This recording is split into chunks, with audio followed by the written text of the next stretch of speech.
గత అధ్యాయంలో మనం వైరస్ ద్వారా సంక్రమించే వ్యాధులు వాటికి సంబంధించినటువంటి ప్రధాన సమాచారం గురించి తెలుసుకున్నాం.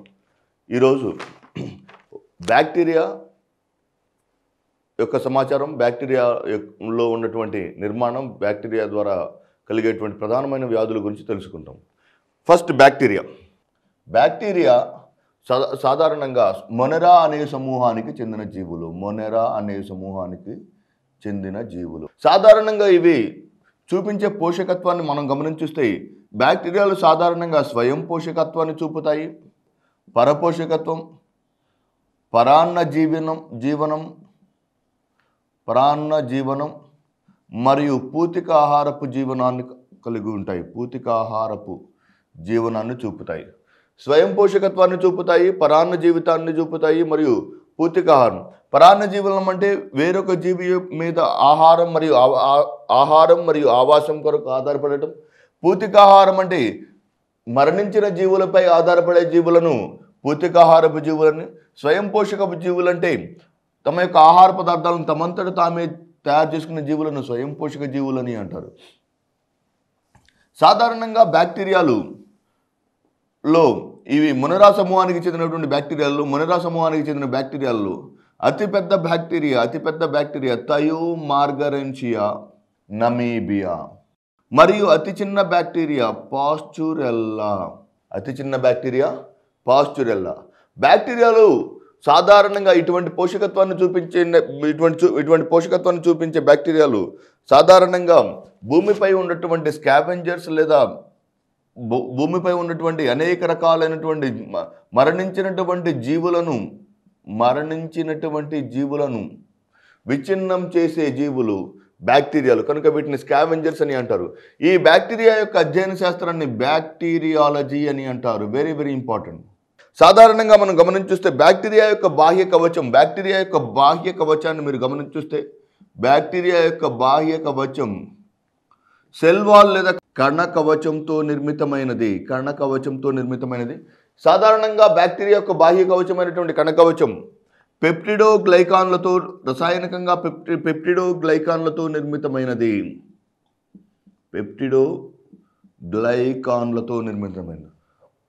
బ్యాక్టీరియా యొక్క బాహ్య కవచమైనటువంటి బ్యాక్టీరియా కణ కవచం పెప్టిడోగ్లైకాన్ లేదా మ్యూరిన్ అనే రసాయన పదార్థాలతో నిర్మితమైనది.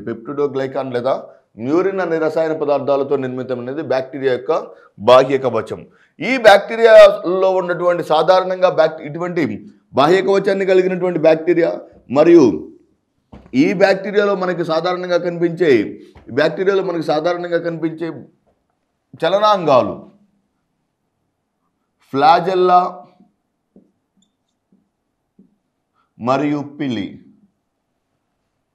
ఇంగ్లీష్లో PILI, ఫ్లాజెల్లా.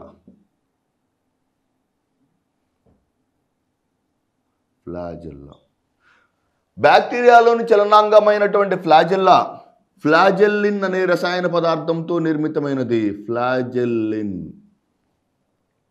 పిలి అనే చలనాంగం పిలిన్ అనే రసాయన పదార్థంతో నిర్మితమైనది. బ్యాక్టీరియా యొక్క చలనాంగాలైనటువంటి ఫ్లాజెల్లా మరియు పిలీలు, ఫ్లాజెల్లిన్, పిలిన్ అనే రసాయన పదార్థాలతో నిర్మితమైనటువంటి చలనాంగాలు. సాధారణంగా బ్యాక్టీరియాలోని జన్యు సమాచారం వృత్తాకారంలో ఉంటుంది. Very very important. బ్యాక్టీరియాలోని జన్యు సమాచారం వృత్తాకారపు జన్యు సమాచారాన్ని కలిగి ఉంటాయి. బ్యాక్టీరియా తన యొక్క వృత్తాకారపు జన్యు సమాచారాన్ని కలిగి ఉంటుందని ఇంతకుముందు బీటీ కాటన్ మరియు బీటీ బ్రింజాల్ గురించి చెప్పుకునేటప్పుడు కూడా చెప్పుకున్నాం. ఒకసారి గుర్తుంచుకోండి. బ్యాక్టీరియాలోని జన్యు సమాచారం వృత్తాకారంలో ఉంటుంది. ఈ వృత్తాకారపు జన్యు సమాచారాన్ని కలిగి ఉంటుంది కనుక బ్యాక్టీరియా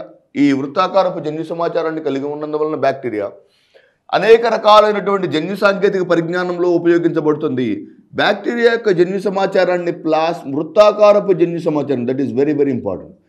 బ్యాక్టీరియా యొక్క వృత్తాకారపు జన్యు సమాచారాన్ని ప్లాస్మిడ్ అని అంటారు. ప్లాస్మిడియా అని అంటారు. ఈ వృత్తాకారపు జన్యు సమాచారం కలిగి ఉంటుంది కనుక దాదాపుగా అనేక జన్యు సాంకేతిక పరిజ్ఞానంలో బ్యాక్టీరియాను విరివిగా ఉపయోగించడం జరుగుతుంది. మరియు ఈ వృత్తాకారపు జన్యు సమాచారం మరియు సాధారణంగా ఇది తన యొక్క ఆకారాన్ని ఒక రూపం నుండి మరొక రూపానికి మార్చుకుంటుంది. వెరీ వెరీ ఇంపార్టెంట్ అమ్మా. బ్యాక్టీరియా ప్లియోమార్ఫిజం అనే లక్షణం చూపుతుంది. Very very important.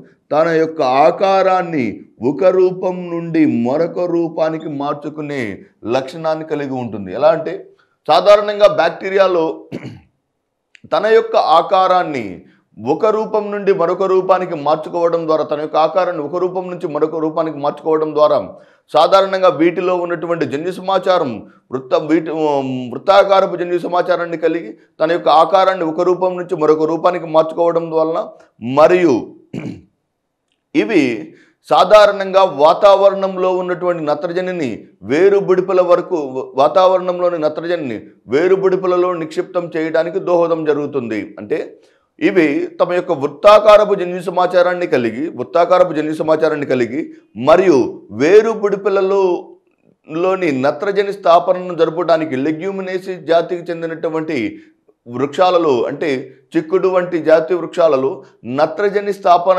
వాతావరణంలోని నత్రజనిని వేరుబుడిపలలో నిక్షిప్తం చేయడానికి ఇవి తమ యొక్క ఆకారాన్ని ఒక రూపం నుంచి మరొక రూపానికి మార్చుకుంటాయి. ఇలా తమ యొక్క ఆకారాన్ని ఒక రూపం నుంచి మరొక రూపానికి మార్చుకునే లక్షణాన్ని ప్లియోమార్ఫిజం అని అంటారు. ఇవి కనుక ఈ బ్యాక్టీరియాలో మనకు సాధారణంగా కనిపించే అతి ముఖ్యమైనటువంటి లక్షణం ప్లియోమార్ఫిజం, మరియు వీటిలో ఉన్నటువంటి జన్యు సమాచారం వృత్తాకారపు జన్యు సమాచారాన్ని కలిగి ఉంటాయి. మరి వీటి యొక్క ఆర్థిక ప్రాముఖ్యత, ఇవి దేనికి ఉపయోగపడతాయి? బ్యాక్టీరియా యొక్క ఆర్థిక ప్రాముఖ్యత,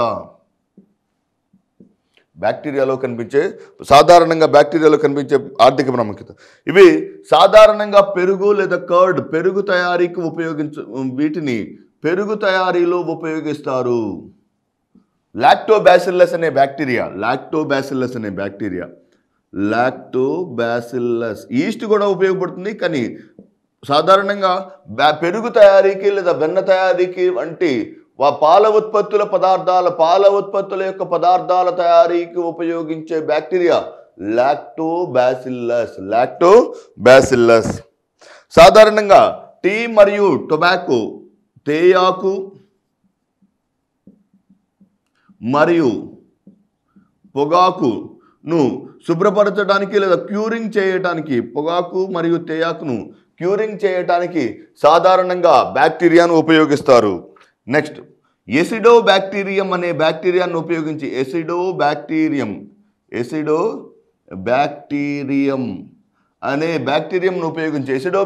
అనే బ్యాక్టీరియంను ఉపయోగించి వెనిగర్ అనే రసాయన పదార్థాన్ని తయారు చేయడం జరుగుతుంది.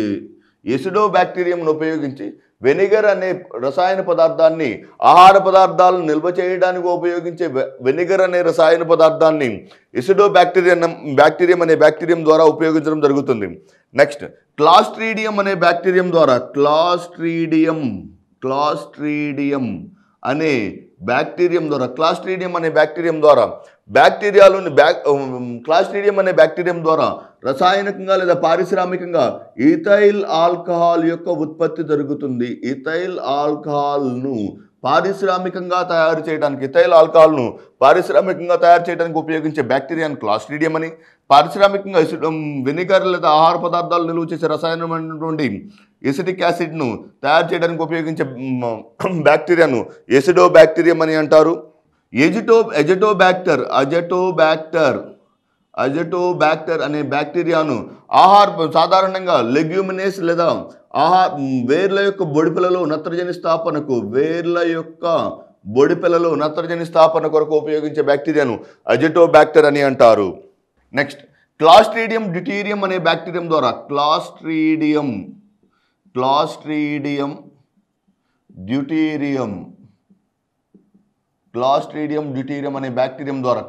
డ్యూటీరియం అనే బ్యాక్టీరియం ద్వారా బ్యాక్టీరియాలు సాధారణంగా తేయాకు,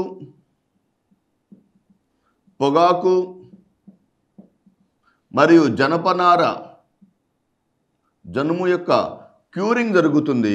క్యూరింగ్ కొరకు ఉపయోగించే బ్యాక్టీరియాను క్లాస్ట్రీడియం డ్యూటీరియం అని అంటారు. తేయాకు, పొగాకు మరియు జనపనార వంటి పదార్థాల యొక్క క్యూరింగ్కి ఉపయోగించే బ్యాక్టీరియాను క్లాస్ట్రీడియం డ్యూటీరియం అంటారు. ఇది బ్యాక్టీరియాల యొక్క ఆర్థిక ప్రాముఖ్యత. ఇప్పటివరకు మనం బ్యాక్టీరియా అంటే ఏంటి, అవి ఏ సమూహానికి చెందినవి, వాటిలో ఉన్నటువంటి రసాయనిక పదార్థం, జన్యు సమాచారం ఎలా ఉంటుందనేది తెలుసుకోవడం జరిగింది. నెక్స్ట్ రాబోయే అధ్యాయం బ్యాక్టీరియా ద్వారా సాధారణంగా జరిగే సోకే వ్యాధులు, బ్యాక్టీరియా ద్వారా ప్రధానంగా సోకే వ్యాధులు. మొట్టమొదటి వ్యాధి కలరా.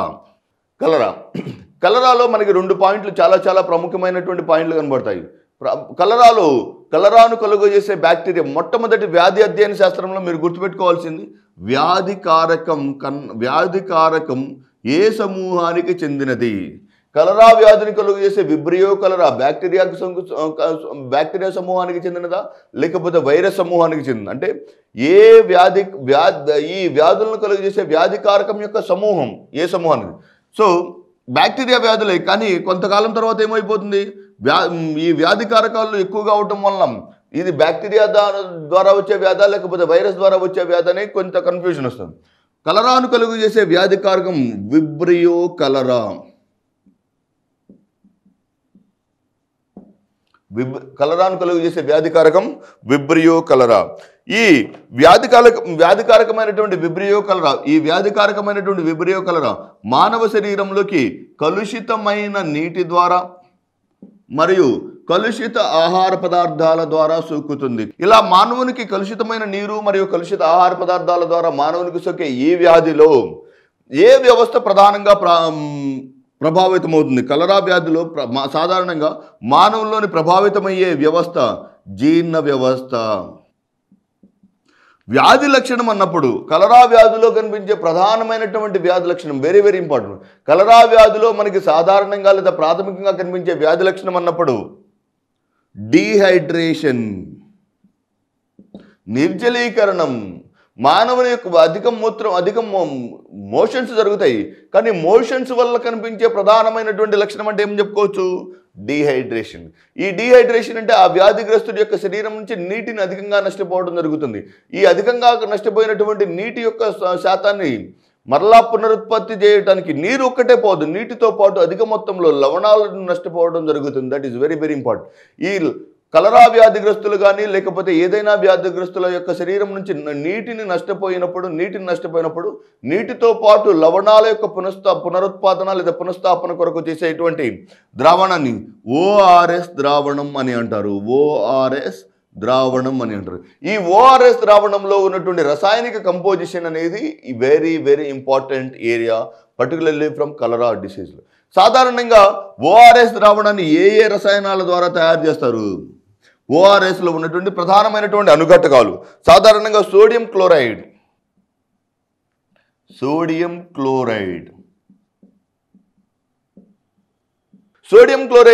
సాధారణంగా 3.5 grams sodium chloride. Next sodium bicarbonate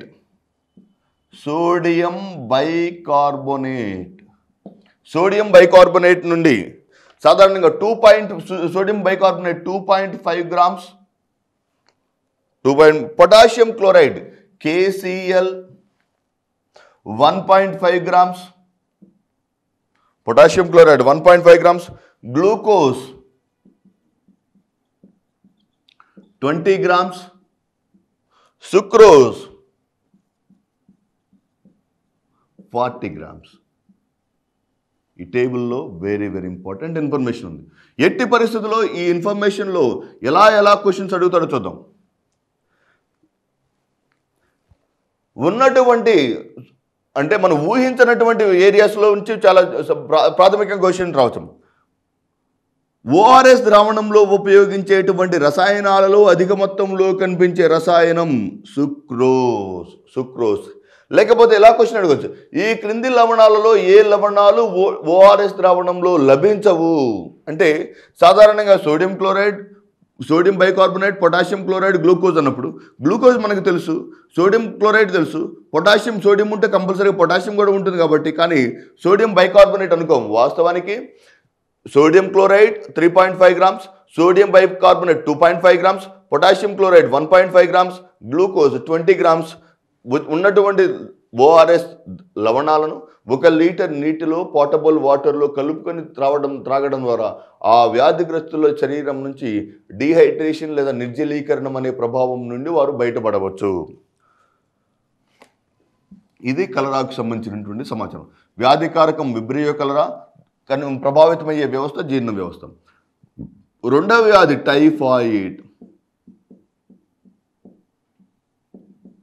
typhoid వ్యాధి సాధారణంగా మానవ శరీరంలోని జీర్ణ వ్యవస్థను ప్రధానంగా ప్రభావితం చేసే వ్యాధి.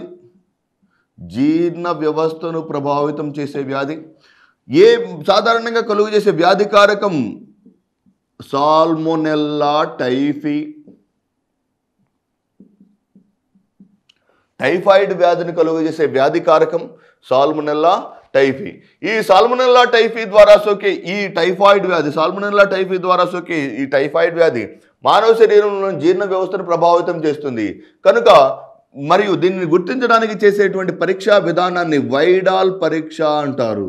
లేదా ఈ వ్యాధి నిర్ధారణకు చేసే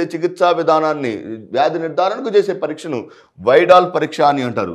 సాధారణంగా ఈ వ్యాధి యొక్క నిర్ధారణకు లేదా వ్యాధి యొక్క నివారణకు ఉపయోగించే మందులను సల్ఫా డ్రగ్స్ అని అంటారు. వెరీ వెరీ ఇంపార్టెంట్ క్వశ్చన్, చాలాసార్లు రిపీటెడ్గా ప్రీవియస్ ఎగ్జామ్స్లో అడిగినటువంటి క్వశ్చన్. ఈ క్రింది టైఫాయిడ్ వ్యాధికి ఇచ్చేటువంటి మందులు సల్ఫా డ్రగ్స్. అంటే టైఫాయిడ్ కొరకు అనేక రకాలైనటువంటి జెనరిక్ నేమ్స్తో ఉన్నటువంటి మందులు ఉన్నాయి, కానీ వాటిలో ప్రధానంగా మనకు కనిపించే మందు ఏంటిది? Sulpha drugs. క్షయ లేదా ట్యూబర్క్యులోసిస్ లేదా TB. Tuberculosis very very important disease for 2014. భారత ప్రభుత్వం మొట్టమొదటిసారిగా ఒక వ్యాధి కొరకు ప్రభుత్వ ప్రైవేట్ భాగస్వామ్యంలోకి వెళ్ళినటువంటి ఏకైక వ్యాధి ట్యూబర్క్యులోసిస్. ప్రభుత్వ ప్రైవేట్ భాగస్వామ్యం అనగా దీనిలో ఈ వ్యాధి యొక్క చికిత్స కొరకు అధిక సంఖ్యలో ఆరోగ్య నిపుణులు అవసరం కనుక ఈ వ్యాధి యొక్క చికిత్సా విధానానికి ఆరోగ్య నిపుణులను ప్రభుత్వం నియమించుకోలేని పరిస్థితుల్లో, వ్యాధిగ్రస్తులను ఆరోగ్య నిపుణులను ప్రభుత్వం నియమించుకోలేని పరిస్థితుల్లో ప్రభుత్వ ప్రైవేట్ భాగస్వామ్యం, పబ్లిక్ ప్రైవేట్ పార్ట్నర్షిప్ కరెంట్ రిలేటెడ్గా వచ్చినప్పుడు పబ్లిక్ ప్రైవేట్ పార్ట్నర్షిప్ విధానంలో పీపీపీ విధానంలో పబ్లిక్ ప్రైవేట్ పార్ట్నర్షిప్ విధానంలో మొట్టమొదటిసారిగా ప్రవేశించినటువంటి వ్యాధి కారకం మైకోబాక్టీరియం ట్యూబర్క్యులోజం. మైకోబాక్టీరియం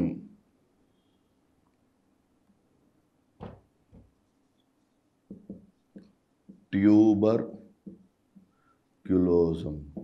వ్యాధిని కలుగజేసే వ్యాధి కారకం మైకోబాక్టీరియం ట్యూబర్క్యులోజం.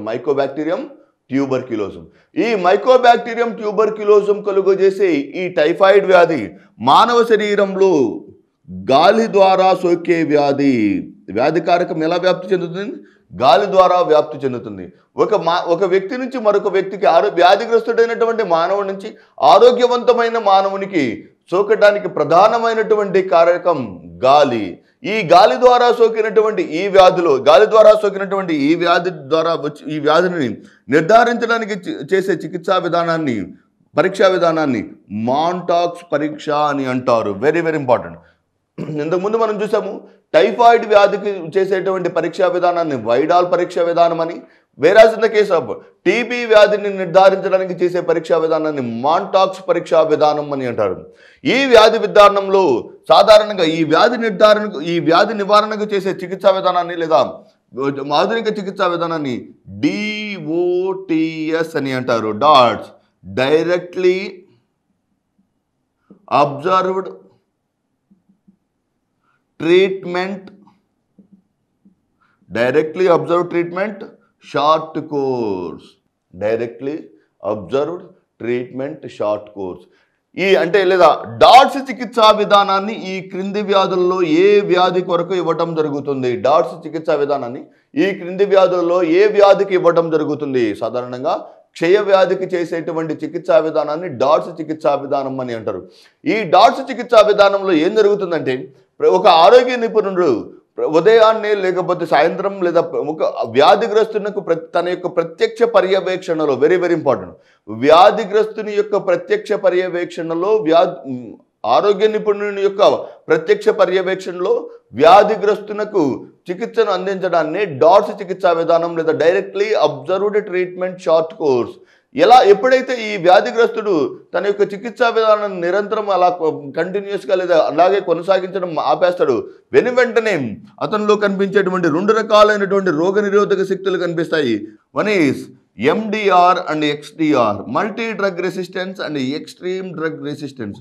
మల్టీ డ్రగ్ రెసిస్టెన్స్ అనేక రకాలైనటువంటి యాంటీబయాటిక్స్కి ఆ వ్యాధిగ్రస్తుడు లేదా ఆ వ్యాధి సోకినటువంటి వ్యక్తి నిరోధకతను చూపుతాడు. ప్రత్యేకంగా ఆ వ్యాధికారకం మొండిబారినటువంటి వ్యాధికారకంగా తయారవుతుంది. ఇంకా సివియర్ కండిషన్స్లో, ఇంకా తీవ్రమైన పరిస్థితుల్లో ఎక్స్ట్రీమ్ డ్రగ్ రెసిస్టెన్స్ ద్వారా ఇంకా ఎటువంటి మందు ఇచ్చినప్పటికీ ఈ వ్యాధికారకం లొంగకపోతే దాన్ని ఎక్స్ట్రీమ్ డ్రగ్ రెసిస్టెన్స్ అని అంటారు. ఎక్స్ట్రీమ్ డ్రగ్ రెసిస్టెన్స్ అని అంటారు. మరి అప్పుడే పుట్టినటువంటి చిన్నపిల్లవాడికి మనం ఎటువంటి వస్త్రాలనైనా మంచి వస్త్రాలను అందించవచ్చు, కానీ గాలిని మాత్రం శుభ్రపరిచి ఇవ్వలేము. కనుక గాలిని మాత్రం ఎట్టి పరిస్థితుల్లో అప్పుడే పుట్టినటువంటి చిన్నపిల్లవాడికి ఎటువంటి గాలిని ఎంత మాత్రమని గాలిని అందించగలం. అందువలన మొట్టమొదటిసారిగా పుట్టిన పిల్లవాడికి ఇవ్వవలసినటువంటి వ్యాక్సిన్ ట్యూబర్క్యులోసిస్కి సంబంధించిన వ్యాక్సిన్. ఎందుకంటే ఇది గాలి ద్వారా సోకే వ్యాధి. ఈ గాలి ద్వారా సోకే వ్యాధి అయినటువంటి ట్యూబర్క్యులోసిస్ను నివారించడానికి చిన్నపిల్లల్లో ఎప్పటికప్పుడు ఇవ్వవలసినటువంటి చిన్నపిల్లల్లో ముందస్తుగా ఇవ్వవలసినటువంటి వ్యాక్సిన్ BCG, బ్యాసిల్లస్ కాల్మెటోగ్వరైన్. 2 క్వశ్చన్లు వెరీ వెరీ ఇంపార్టెంట్. అప్పుడే పుట్టినటువంటి పిల్లవాడికి ముందస్తుగా ఇవ్వవలసిన వ్యాక్సిన్ BCG వ్యాక్సిన్, మరియు గర్భిణీ స్త్రీకి ముందస్తుగా ఇవ్వవలసిన వ్యాక్సిన్ టెటానస్ టాక్సాయిడ్ లేదా TT vaccine. Very very important. TT vaccine అప్పుడే పుట్టినటువంటి అప్పుడే గర్భిణీ అయినటువంటి స్త్రీకి ముందస్తుగా ఇవ్వవలసినటువంటి వ్యాక్సిన్ TT వ్యాక్సిన్, మరియు అప్పుడే పుట్టినటువంటి చిన్నపిల్లవాడికి ముందస్తుగా ఇవ్వవలసినటువంటి వ్యాక్సిన్ BCG వ్యాక్సిన్. మరియు భారతదేశం ట్యూబర్క్యులోసిస్ లేదా క్షయవ్యాధి యొక్క నిర్ధారణకు లేదా నియంత్రణకు భారతదేశం చేపట్టినటువంటి చికిత్సా విధానాన్ని NTCP అని అంటారు. నేషనల్ ట్యూబర్క్యులోసిస్ కంట్రోల్ ప్రోగ్రామ్, జాతీయ క్షయ నిర్మూలన పథకాన్ని ప్రవేశపెట్టి క్షయవ్యాధి ద్వారా జరిగే మరణాల యొక్క సంఖ్యను తగ్గించడానికి తీవ్రంగా ప్రయత్నించడం జరుగుతుంది.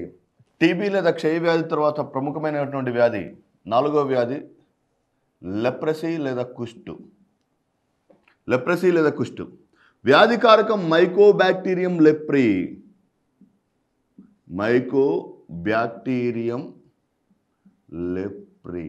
లెప్రసీ లేదా కుష్టి వ్యాధిని కలుగు చేసే వ్యాధికారకం మైకోబాక్టీరియం లెప్రీ అనే బ్యాక్టీరియా. గుర్తుపెట్టుకోండి, లెప్రసీ అనేది బ్యాక్టీరియా ద్వారా సోకే వ్యాధి, కుష్టు అనేది బ్యాక్టీరియా ద్వారా సోకే వ్యాధి. ఏ బ్యాక్టీరియా ద్వారా సోకుతుంది? సాధారణంగా మైకోబాక్టీరియం లెప్రీ అనే బ్యాక్టీరియా ద్వారా సోకే ఈ వ్యాధి మానవ శరీరంలోని కండర వ్యవస్థను ప్రభావితం చేస్తుంది. కండరాలకు సోకే వ్యాధి. సో వేర్ల లోపల ఉన్నటువంటి సాధారణంగా చర్మం లోపల ఉన్నటువంటి కండర వ్యవస్థను నిర్వీర్యం చేసేటువంటి వ్యాధి లెప్రసీ లేదా కుష్టి వ్యాధి. ఈ కుష్టి వ్యాధిలో సాధారణంగా మానవ శరీరంలో కండర వ్యవస్థను నిర్వీర్యం చేసే ఈ కుష్టి వ్యాధిని హాన్సన్ వ్యాధి అని కూడా పిలుస్తారు. హాన్సన్ వ్యాధి అని కూడా పిలుస్తారు. ఎందుకంటే మొట్టమొదటిసారిగా దీన్ని కనుగొన్న శాస్త్రవేత్త హాన్సన్ అయినందువలన దీన్ని మొట్టమొదటిసారిగా ఈ వ్యాధికారకాన్ని కనుగొన్న శాస్త్రవేత్త హాన్సన్ అయినందువలన ఈ వ్యాధిని హాన్సన్ వ్యాధి అని కూడా పిలుస్తారు. ఈ హాన్సన్ వ్యాధి ద్వారా సోకేటువంటి ఈ హాన్సన్ వ్యాధిలో సాధారణంగా కండరాలకు సోకేటువంటి వ్యాధి అత్యంత ఎగ్జామినేషన్ పాయింట్ ఆఫ్ వ్యూలో చాలా ట్రిక్కీ ఏరియా. సాధారణంగా కుష్టి వ్యాధి ప్రత్యక్ష తాకిడిల ద్వారా ఎట్టి పరిస్థితుల్లో సోకదు. ప్రత్యక్ష స్పర్శల ద్వారా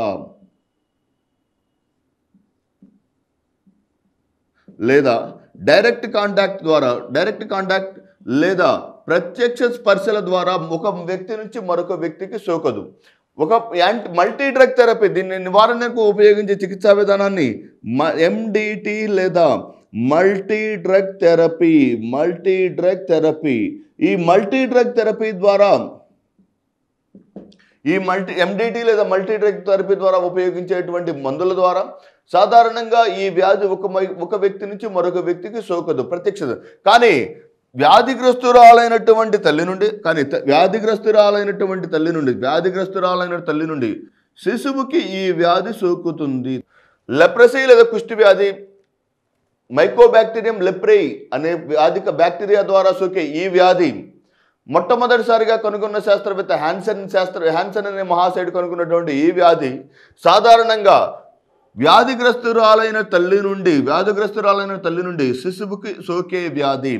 వ్యాధిగ్రస్తురాలైన తల్లి నుండి శిశువుకి ఈ వ్యాధి సోకుతుంది కనుక ఈ వ్యాధి నిర్ధారణకు చేసే అద్భుతమైనటువంటి నిర్ధారణ పరీక్షను PCR అని అంటారు. ఈ వ్యాధి నిర్ధారణకు చేసే పరీక్షా విధానాన్ని పొలిమరేజ్ చైన్ రియాక్షన్ లేదా PCR అని అంటారు. అంటే ఈ PCR ద్వారా జరాయువులో లేదా పిండంలో ఉన్నటువంటి ఉల్బద్రవంలో ఉన్నటువంటి కొద్ది మొత్తంలో ఉన్నటువంటి వ్యాధికారకాలను సైతం గుర్తించవచ్చు. అంటే చాలా తక్కువ మోతాదులో ఉన్నటువంటి వ్యాధికారకాలను కూడా గుర్తించడానికి చేసేటువంటి చికిత్సా విధానాన్ని నిర్ధారణ పరీక్షను PCR లేదా పొలిమరేజ్ చైన్ రియాక్షన్ అని అంటారు. పొలిమరేజ్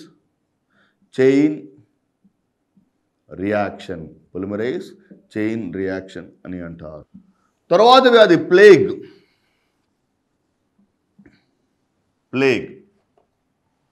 బ్యాక్టీరియా వ్యాధులలో సాధారణంగా మీరు గుర్తుంచుకోవాల్సినటువంటి వ్యాధి కారకం పేరు అన్నప్పుడు ఈ ప్లేగ్ వ్యాధి యొక్క కారకం మిగిలిన యొక్క ఏ వ్యాధి కారకాన్ని యొక్క పేరునైనా ఆ వ్యాధితోటి అనుసంధానించబడి ఉంటుంది. కలరా, విబ్రియో కలరా అంటే కలరా వ్యాధిని కలుగజేసే కారకం విబ్రియో కలరా. టైఫాయిడ్ వ్యాధిని కలుగజేసే వ్యాధి కారకం సాల్మొనెల్లా టైఫీ. అలాగే లెప్రసీని కలుగజేసే వ్యాధి కారకం మైకోబాక్టీరియం లెప్రీ. కట్కాయ్ వ్యాధి లేదా పెర్చుసెస్ వ్యాధిని కలుగజేసే కారకం బర్డుటెల్లా పెర్చుసెస్. ఓకే, టెటానస్ వ్యాధి లేదా ధనుర్వాతాన్ని కలుగజేసే వ్యాధి కారకం క్లాస్ట్రీడియం టెటాని. అంటే వ్యాధి కారకం పేరుతో వ్యాధి ఉంటుంది. అంటే కానీ ఈ ఒక్క ప్లేగ్ వ్యాధిలో మాత్రమే కలుగజేసే వ్యాధి కారకం ఎర్సీనియా పెస్టిస్. వ్యాధి కారకం పేరు ఎర్సీనియా పెస్టిస్. సాధారణంగా కలుషితమైన గాలి ద్వారా సోకే వ్యాధి. కలుషితమైన గాలి ద్వారా సోకే ఈ వ్యాధి ప్రధానంగా వాహకంగా గాలి ఉంటుంది. అతిదేయిగా ఎలుకలు ఉంటాయి. అంటే అతిదేయిగా ఉన్నటువంటి ఈ ఎలుకల్లో ఈ ఎర్సీనియా పెస్టిస్ ప్రవేశించి తన యొక్క జీవిత చక్రాన్ని పూర్తి చేసుకుంటూ ఎలుకలను సంహరించి గాలిలోకి ప్రవేశించడం ద్వారా ఆ కలుషితమైనటువంటి గాలిని పీల్చినటువంటి మానవునిలోకి సోకే వ్యాధి ప్లేగ్ వ్యాధి. అటువంటి మానవునికి సోకే వ్యాధి ప్లేగ్ వ్యాధి. ఈ ప్లేగ్ వ్యాధిలో సాధారణంగా ఈ ప్లేగ్ వ్యాధిలో ప్రభావితమయ్యే వ్యవస్థ శ్వాస వ్యవస్థ. ప్లేగ్ వ్యాధిలో ప్రభావితమయ్యే వ్యవస్థ శ్వాస వ్యవస్థ. దీనికి ఈ వ్యాధి నిర్ధారణకు లేదా ఈ వ్యాధి నివారణకు ఉపయోగించే మందు టెట్రాసైక్లిన్. ఈ వ్యాధి నివారణకు ఇచ్చేటువంటి మందు టెట్రాసైక్లిన్. దీన్ని కనుగొన్న శాస్త్రవేత్త డాక్టర్ ఎల్లాప్రగడ సుబ్బారావు. టెట్రాసైక్లిన్ అనే మందును కనుగొన్నటువంటి శాస్త్రవేత్త ఎల్లాప్రగడ సుబ్బారావు. టెట్రాసైక్లిన్ అనే ఔషధాన్ని కనుగొన్నటువంటి ఎల్లాప్రగడ సుబ్బారావును ఇతను అద్భుత ఔషధాల సృష్టికర్త. టెట్రాసైక్లిన్ అనే మందును కనుగొన్నందుకు డాక్టర్ ఎల్లాప్రగడ సుబ్బారావును అద్భుత ఔషధాల సృష్టికర్తగా పిలుస్తారు లేదా విజార్డ్ ఆఫ్ వండర్ డ్రగ్స్ అంటారు. Very very important. మొట్టమొదటిసారిగా యాంటీబయాటిక్ను కనుగొన్నటువంటి అలెగ్జాండర్ ఫ్లెమింగ్ను సైతం మీ బిరుదు లేదు. కానీ టెట్రాసైక్లిన్ అనే మందు కనుగొన్నందున విజార్డ్ ఆఫ్ వండర్ డ్రగ్స్ అద్భుత ఔషధాల సృష్టికర్తగా పేరుగొంచాడు. ఇతనిలో ఉన్నటువంటి చాలా గొప్ప లక్షణం ఏంటంటే సల్ఫర్ యొక్క యాంటీ బ్యాక్టీరియల్ యాక్టివిటీని మొట్టమొదటిసారిగా గుర్తించడం జరిగింది.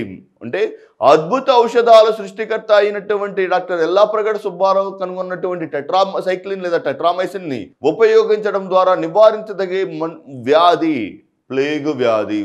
ఆంధ్రప్రదేశ్కి చెందినటువంటి పశ్చిమ గోదావరి జిల్లా ప్రాంతానికి చెందినటువంటి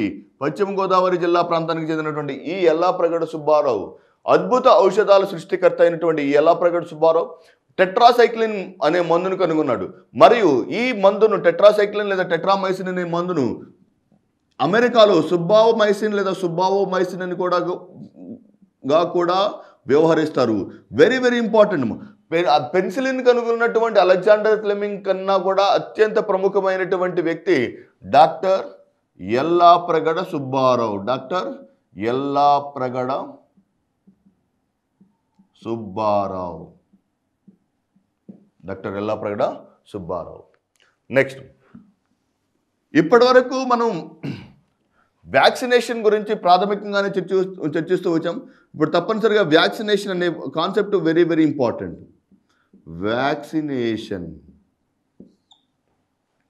వ్యాక్సినేషన్ అనగా వెరీ ఇంపార్టెంట్.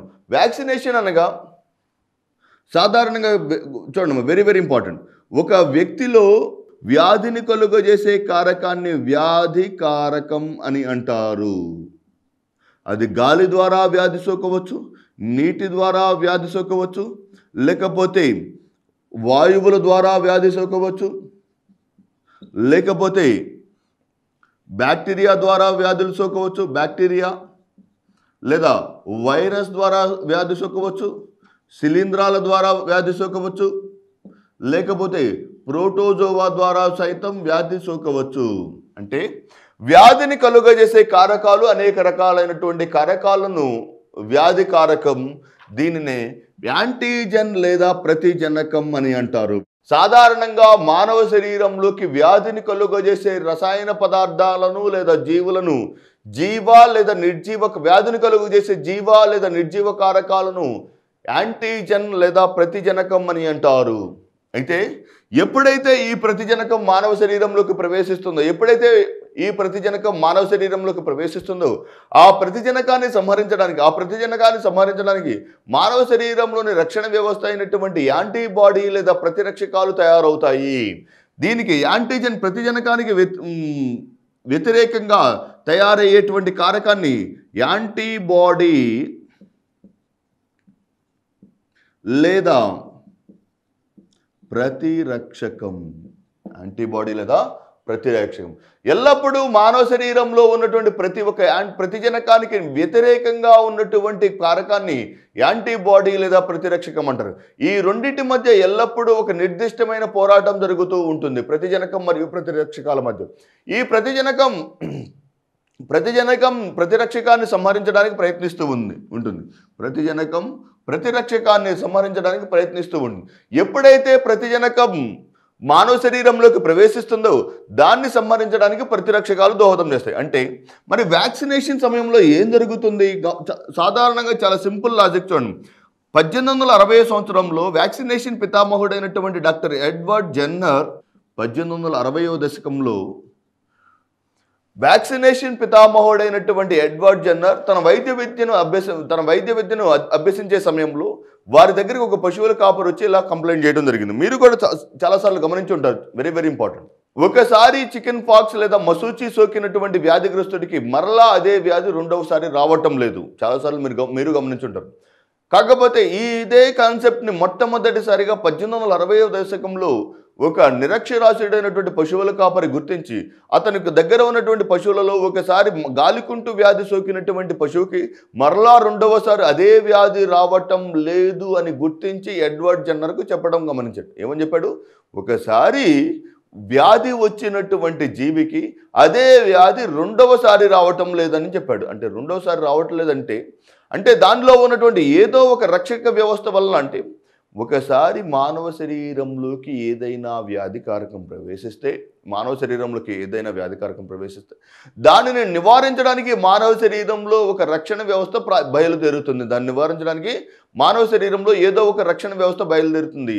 వ్యాధిని కలుగు చేసే కారకాన్ని యాంటీజెన్ అన్నాము. అంటే ప్రతి వ్యాధిని నివారించడానికి మన శరీరంలో ఒక అద్భుతమైన రక్షణ వ్యవస్థ ఉంటుంది. దానినే యాంటీబాడీ లేదా ప్రతిరక్షకం అని అంటారు. ఈ ప్రతిరక్షకాన్ని సంహరించడానికి మానవ శరీరంలో ఉన్నటువంటి అనేక రకాలైనటువంటి కారకాలు దోహదం చేస్తాయి. అంటే వ్యాక్సినేషన్ సమయంలో ఆరోగ్యవంతమైన మానవుడు చిన్న వయసులో ఉన్నప్పుడు అతని శరీరంలోకి జీవ లేదా నిర్జీవ అంటే బతికి ఉన్నటువంటి లేదా నిర్జీవంగా ఉన్నటువంటి ఏదైనా కొద్ది మోతాదులో ఉన్నటువంటి వ్యాధికారకాన్ని అతని శరీరంలోకి ప్రవేశపెట్టడం ద్వారా దాన్ని సంహరించడానికి, ఫర్ ఎగ్జాంపుల్ పోలియో వ్యాధిగ్రస్తుడికి ఇచ్చేటువంటి వ్యాక్సిన్లో ఏముంటుంది?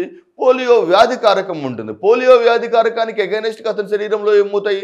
శరీరంలో అన్ని రకాలైనటువంటి యాంటీబాడీస్ లేదా ప్రతిరక్షకాలు తయారవుతాయి. అంటే వ్యాక్సినేషన్ సమయంలో ప్రతిజనకాలను ఇవ్వడం ద్వారా ప్రతిరక్షకాలను ప్రేరేపించడం గమనించవచ్చు. What is that? వ్యాధికారకంలో వ్యాక్సినేషన్ సమయంలో ప్రతిజనకాలను ఇవ్వడం ద్వారా ప్రతిరక్షకాలను ప్రేరేపించడం జరుగుతుంది. Very very important. చాలాసార్లు అడిగారు చూడండి. అంటే ఎడ్వర్డ్ జెన్నర్ 1860 నుంచి 1890 దశకం వరకు ఈ కాన్సెప్ట్ మీదే ప్రయోగాలు చేయడం జరిగింది. అంటే వ్యాధిని కలుగజేసే కారకాన్ని మానవ శరీరంలో జాగ్రత్తగా ప్రవేశింపజేస్తే అది కొద్ది మొత్తంలో వ్యాక్సినేషన్ అది ప్రేరేపిస్తుంది, లేదా వ్యాధికారకం నుండి మానవ శరీరాన్ని కాపాడేదానికి దోహదం చేస్తున్నాడు. అంటే ఎడ్వర్డ్ జెన్నర్ ప్రతిపాదించినటువంటి వ్యాక్సినేషన్ సిద్ధాంతం ప్రకారం యాంటీబాడీస్ లేదా ప్రతిరక్షకాలలో ఎడ్వర్డ్ జెన్నర్ ప్రధానంగా 2 లక్షణాలను గుర్తించాడు. ఒకటి, ఒక వ్యాధికి ఒక ప్రతిరక్షకం పనిచేస్తుంది అని చెప్పాడు. అంటే పోలియో వ్యాధికి ఒక ప్రతిరక్షకం, అంటే కలరా వ్యాధికి ఒక ప్రతిరక్షకం, అంటే ఒక వ్యాధికి ఒక ప్రతిరక్షకం ఉంటుందనే సిద్ధాంతాన్ని ప్రతిపాదించాడు. రెండవ మేజర్ కాన్సెప్ట్ ఏంటంటే ఒకసారి యాంటీబాడీస్ లేదా ప్రతిరక్షకాలు ఉత్పత్తి అయితే ఆ మానవుడు బ్రతికున్నంత కాలం ఈ యాంటీబాడీస్ అతని శరీరాన్ని కాపాడుతూనే ఉంటాయి. శాశ్వత జ్ఞాపక శక్తిని కలిగిన ఈ కారకాలు ఒక నిర్దిష్టమైన వ్యాధిని సంహరించడానికి దోహదం చేస్తాయి. ఇది వ్యాక్సినేషన్. అయితే వ్యాక్సినేషన్ ప్రకారం ఏమని చెప్పుకున్నాము? ఒక వ్యాధిని సంహరించడానికి ఒక కారకం దోహదం చేస్తుంది. కానీ ఇక్కడ డిపిటి, డిప్తీరియా, పెర్చుసిస్ మరియు టెటానస్ అనే వ్యాధులు 3 వ్యాధులకు కల్పించే వ్యాక్సిన్ని డిపిటి వ్యాక్సిన్ లేదా ట్రిప్లెట్ వ్యాక్సిన్ అని అంటారు. Very very important. డిపిటి లేదా ట్రిప్లెట్ వ్యాక్సిన్ ఏ వ్యాధులకు ఇస్తారు? Number 1 diphtheria, number 2 pertussis, number 3 tetanus లేదా ధనుర్వాతం. ఈ వ్యాధులు కలుగజేసే కారకాలు ప్రత్యేకంగా మీకు అడగకపోవచ్చు, కానీ గుర్తుపెట్టుకోండి. డిప్తీరియా, కొరినీబ్యాక్టీరియం డిప్తీరియే,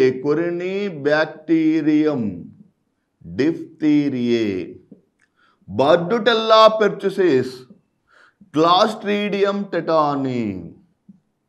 కొరినీబ్యాక్టీరియం డిప్తీరియే అనే వ్యాధికారకం ద్వారా సోకే వ్యాధి డిప్తీరియా, బర్డుటెల్లా పెర్చుసిస్ అనే వ్యాధికారకం ద్వారా సోకే వ్యాధి పెర్చుసిస్, క్లాస్ట్రీడియం టెటానీ ద్వారా సోకే వ్యాధి టెటానస్. క్లాస్ట్రీడియం టెటానీ అనే వ్యాధికారకం ద్వారా సోకే వ్యాధి టెటానస్. ఈ కారకాల ద్వారా సోకే ఈ ఈ 3 వ్యాధులను నివారించడానికి ఇచ్చే వ్యాక్సిన్ను డిపిటి వ్యాక్సిన్ లేదా ట్రిప్లెట్ వ్యాక్సిన్ అని అంటారు. డిపిటి వ్యాక్సిన్ లేదా ట్రిప్లెట్ వ్యాక్సిన్ అని అంటారు. నెక్స్ట్, తరువాత వ్యాధి ఆంథ్రాక్స్. వ్యాధికారకం ఆంథ్రాక్సోసిల్లస్. సాధారణంగా పెంపుడు జంతువులు లేదా పశువుల నుండి పశువుల కాపరికి సోకే వ్యాధి ఆంత్రాక్స్.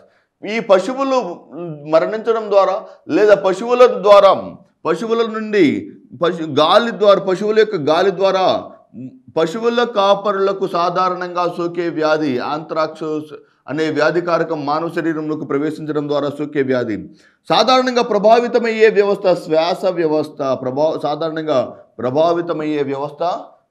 వ్యవస్థ. ఈ ఆంత్రాక్స్ వ్యాధులు సాధారణంగా ప్రభావితమయ్యే వ్యవస్థ శ్వాస వ్యవస్థ.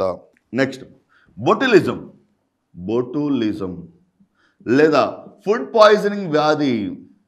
ఈ బొటులిజం లేదా ఫుడ్ పాయిజనింగ్ వ్యాధులు సాధారణంగా కలుగజేసే వ్యాధికారకం క్లాస్ట్రీడియం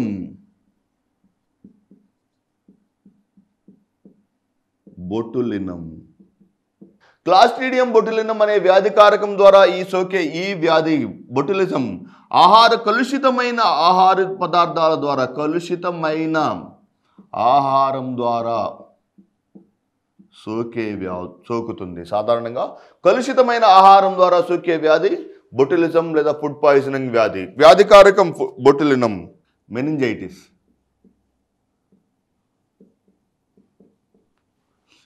వెరీ ఇంపార్టెంట్ డిసీజ్. ఈ వ్యాధి గురించి అడిగినప్పుడు ఇది బ్యాక్టీరియా ద్వారా, వైరస్ ద్వారా మరియు శిలీంధ్రాల ద్వారా 3 కారకాల ద్వారా సోకే వ్యాధి. కనుక దీన్ని సాధారణంగా ఎక్కువగా అయితే దీన్ని మనం బ్యాక్టీరియా సంబంధిత వ్యాధిగానే పరిగణించవచ్చు. కానీ ఈ వ్యాధిని కలుగజేసే కారకాలు బ్యాక్టీరియా ద్వారా. మీరు ఎగ్జామినేషన్లో చాలా జాగ్రత్తగా ఆలోచించి రాయాలి. ఒకవేళ బ్యాక్టీరియా, వైరస్, శిలీంధ్రాలు అని అడిగి ఆప్షన్ డిలో పైవన్నీ అని అడిగితే మాత్రం తప్పనిసరిగా 3 కారకాల ద్వారా మెనింజైటిస్ అనే వ్యాధి సంభవిస్తుంది. ఒకవేళ వీటిలో పైవన్నీ ఆప్షన్ లేకుండా ఇక్కడ ప్రోటోజోవా అని ఇచ్చాడు అనుకోండి, ప్రోటోజోవా అని ఇస్తే ఇది బ్యాక్టీరియా సంబంధిత వ్యాధి అని. ఓకే, అన్ని కారకాలను ప్రస్తావించినప్పుడు అన్ని కారకాల ద్వారా సంక్రమించే వ్యాధి.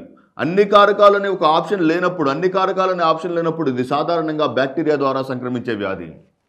మెనింజైటిస్ అనే వ్యాధి నిస్సారియా మెనింజైటిస్ అనే బ్యాక్టీరియా ద్వారా సంక్రమిస్తుంది. నిస్సారియా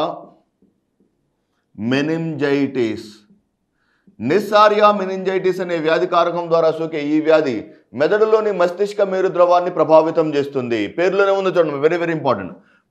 మెదడులోని మస్తిష్క మేరు ద్రవాన్ని ప్రభావితం చేసే వ్యాధి మెదడు వ్యాధి. లేకపోతే మెదడు యొక్క మస్తిష్క మేరు ద్రవం నిస్సారియా మెనింజైటిస్ అనే బ్యాక్టీరియా సోకడం ద్వారా కలిగే వ్యాధి మెనింజైటిస్.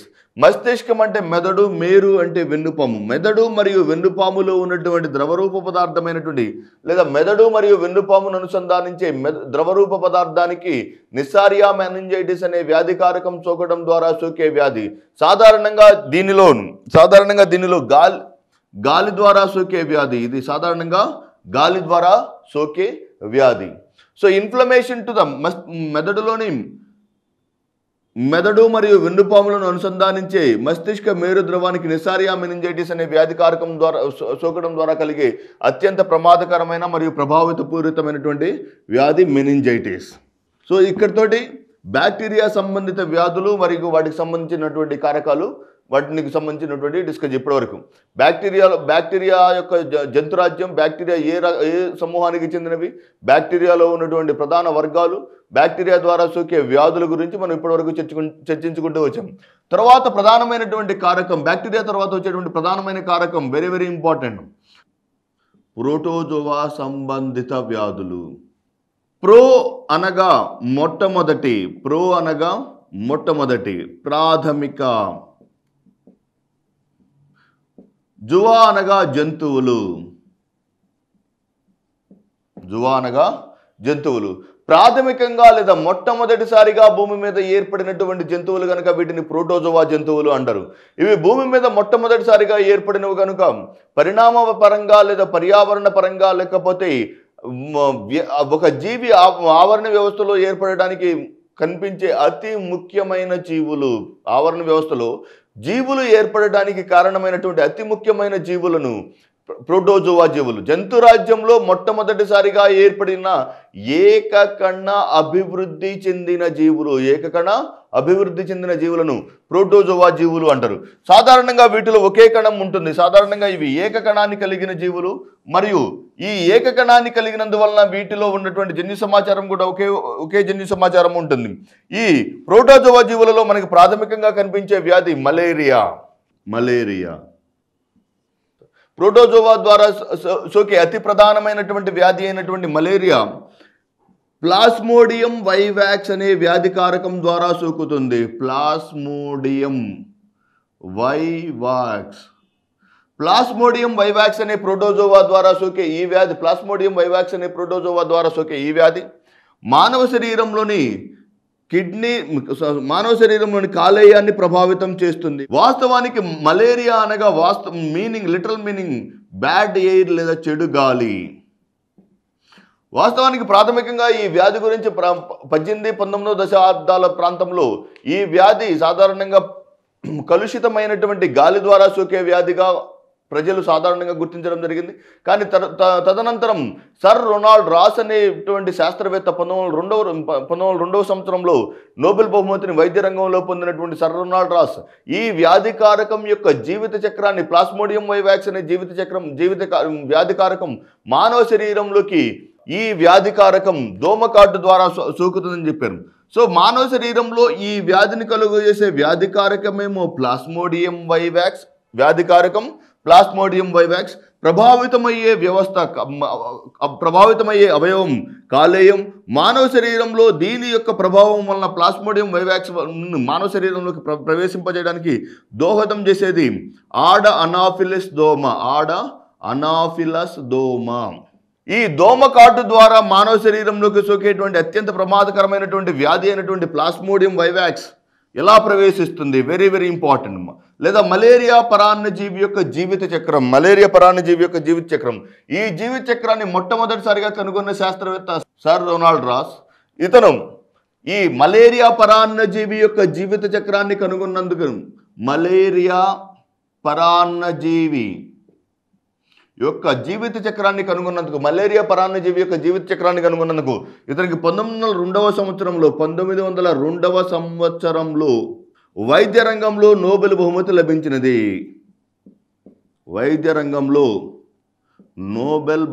లభించినది. దేని కొరకు? మలేరియా పరాన్నజీవి యొక్క జీవిత చక్రాన్ని కనుగొన్నందుకు సర్ రొనాల్డ్ రాస్ అనే శాస్త్రవేత్తకు 1902 సంవత్సరంలో వైద్య రంగంలో నోబెల్ బహుమతిని పొందిన శాస్త్రవేత్త. ఇతను వైద్య రంగంలో నోబెల్ బహుమతి పొందినటువంటి ఈ సర్ రొనాల్డ్ రాస్ ఈ పరాన్నజీవి యొక్క జీవిత చక్రాన్ని ఈ క్రింది విధంగా విశదీకరించడం జరిగింది.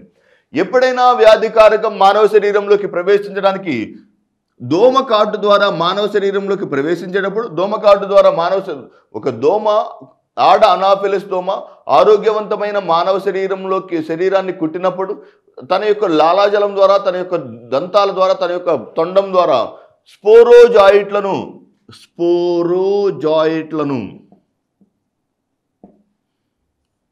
మానవుని యొక్క రక్త ప్రసరణలో విడుదల చేస్తుంది. అంటే మానవ శరీరానికి మలేరియా పరాన్నజీవి ఏ రూపంలో ప్రవేశిస్తుంది? మానవ శరీరంలోకి మలేరియా పరాన్నజీవి ఏ రూపంలో ప్రవేశిస్తుంది?